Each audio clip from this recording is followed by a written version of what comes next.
Cahyanti. Nah, dalam video pembelajaran kali ini kita akan membahas mengenai salah satu jenis makhluk hidup. Ayo coba tebak makhluk hidup apa yang akan kita bahas. Nah, ciri-cirinya makhluk hidup ini memiliki zat hijau daun klorofil yang berguna untuk proses fotosintesis. Ya, betul sekali, tumbuhan.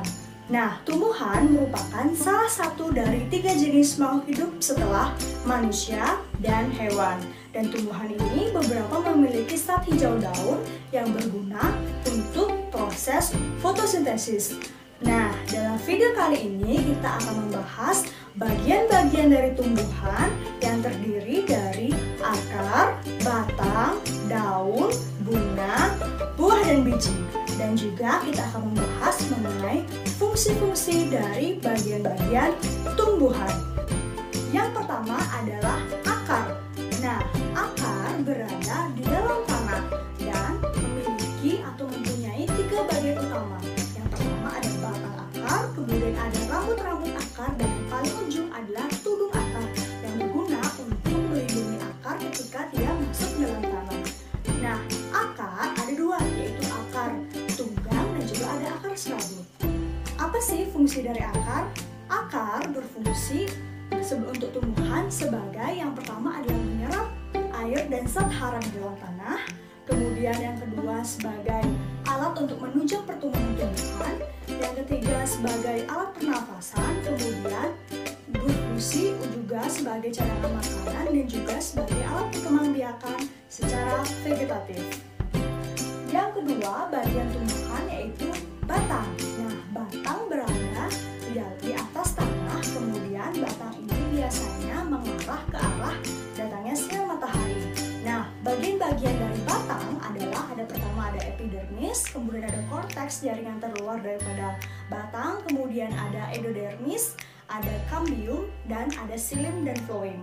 Nah, jenis-jenis batang ada batang berkayu, batang berongga, kemudian batang berumput. Nah, apa sih fungsi dari batang?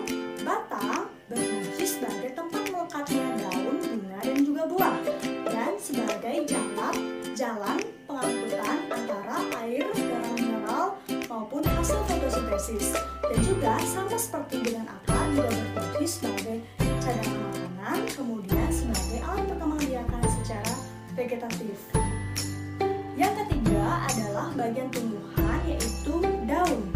Daun merupakan bagian yang tumbuh dari batang, dan daun biasanya memiliki zat hijau daun yang berguna untuk proses fotosintesis. Nah, berdasarkan jenisnya daun dibagi menjadi 2 berdasarkan kelengkapan daun, yaitu daun yang lengkap dan daun tidak lengkap. Nah, daun yang lengkap yaitu daun yang memiliki semua bagian dari daun seperti tangkai, kemudian dia ada pelepah, kemudian ada helainya. Kemudian yang jenis yang kedua adalah daun yang tidak lengkap, artinya daun yang hanya memiliki tangkai dan juga helai daun tersebut. Nah, berdasarkan tulang daunnya, daun juga dibagi menjadi beberapa, ada tulang daun menjari, menyirit, melengkung, dan lain sebagainya. Nah, apa sih fungsi dari daun tersebut?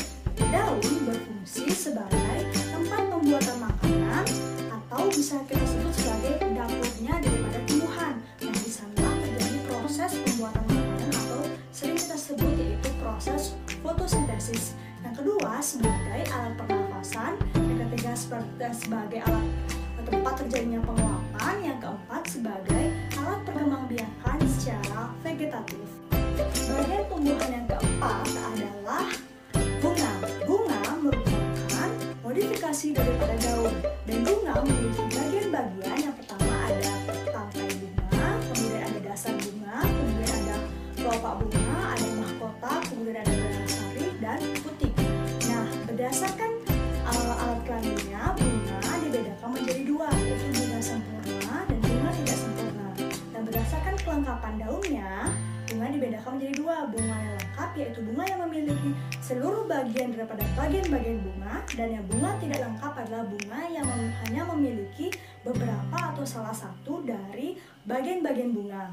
Nah, fungsi dari bunga tersebut adalah sebagai alat perkembangbiakan generatif, artinya alat perkembangbiakan generatif merupakan diawali dengan pembuahan, kemudian pembuahan diawali dengan penyerbukan, Penyerbukan merupakan proses di mana jatuhnya benang sari ke kepala putik. Yang terakhir atau yang kelima bagian tumbuhannya yaitu adalah buah dan juga biji. Buah dan biji merupakan hasil perkembangbiakan dari bunga atau hasil perkembangan lanjutan dari bunga yang memiliki rasa, kemudian ada bentuk dan juga ukuran yang berbeda-beda. Nah, bagian-bagian dari buah yaitu terdiri dari kulit buah, tangkai buah, kemudian biji, dan juga yang terakhir daging buah yang biasanya kalian konsumsi. Nah, berdasarkan bijinya, tumbuhan dibedakan menjadi dua, yaitu biji yang terbuka dan juga biji tertutup. Kemudian berdasarkan jumlah kepingnya, tumbuhan dibedakan menjadi dua, yaitu tumbuhan memiliki biji berkeping satu atau monokotil, sedangkan yang berkeping dua atau dikotil. Nah, demikian tadi video pembelajaran mengenai bagian-bagian daripada tumbuhan dan juga fungsinya.